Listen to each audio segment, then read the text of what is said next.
results for Century Tuna in 2017. Um, you know that the base is already very high. As a company in the tuna category, bababa ko muna to. Okay. As a company in the tuna category, we control as much as 83% market share.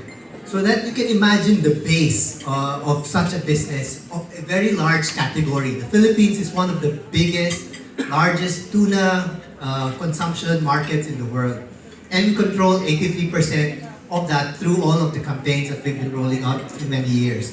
Despite that, the sales has been double-digit domestically.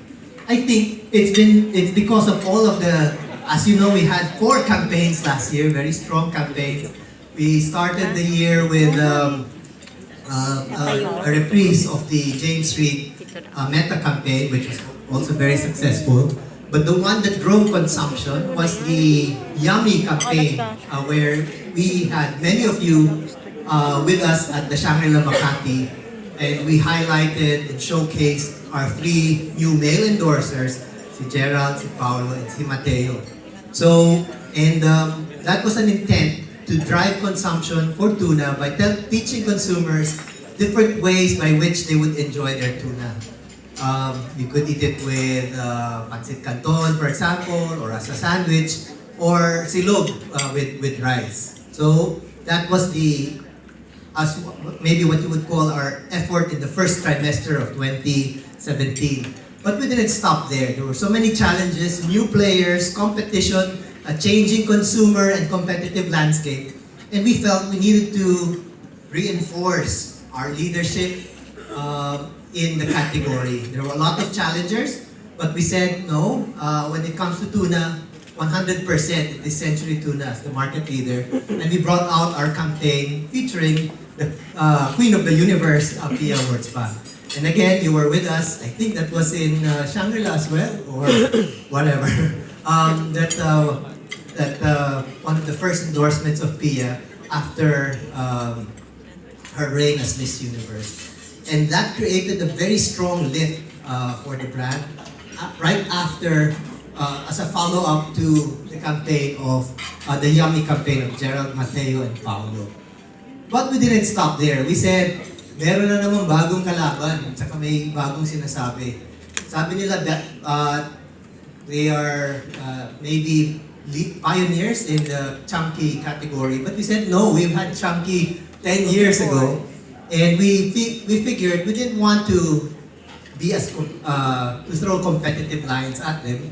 We just put out a statement that no, Century has chunky, it's in a red can, and we thought it is the best opportunity to highlight or be able to expand the market further. So we drove consumption, we reasserted our leadership 100%, and now we went after a new demographic because everyone's running after millennials, and that's a good thing, that's the future.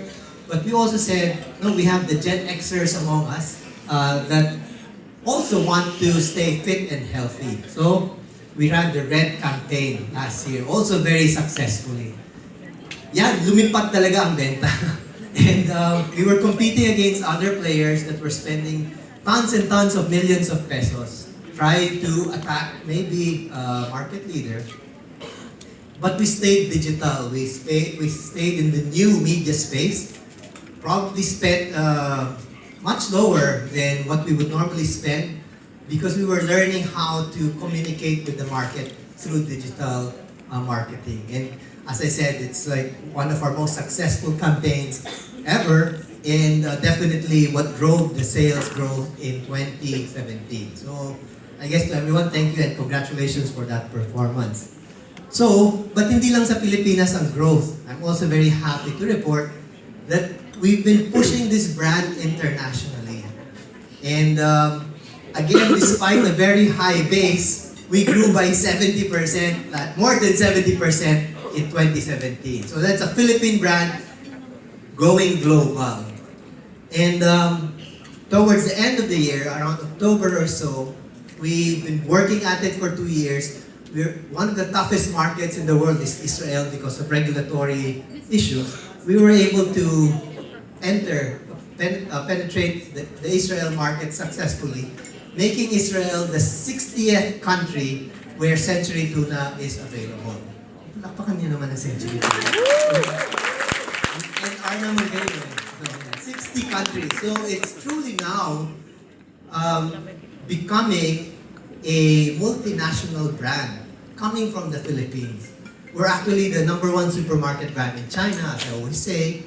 We're probably depending on what report you read, we're either #1 or #2 in Vietnam. And of course, we have an unassailable hold here in the Philippines. And surprise to many, we are the #3 brand against very strong players, international players in the Middle East. So that's a Philippine brand showing the best of the world that we can compete. So yeah. So, but this year, siyempre, kahit na maganda yung growth mo last year, on the previous year, you need to continue to drive performance. Luckily,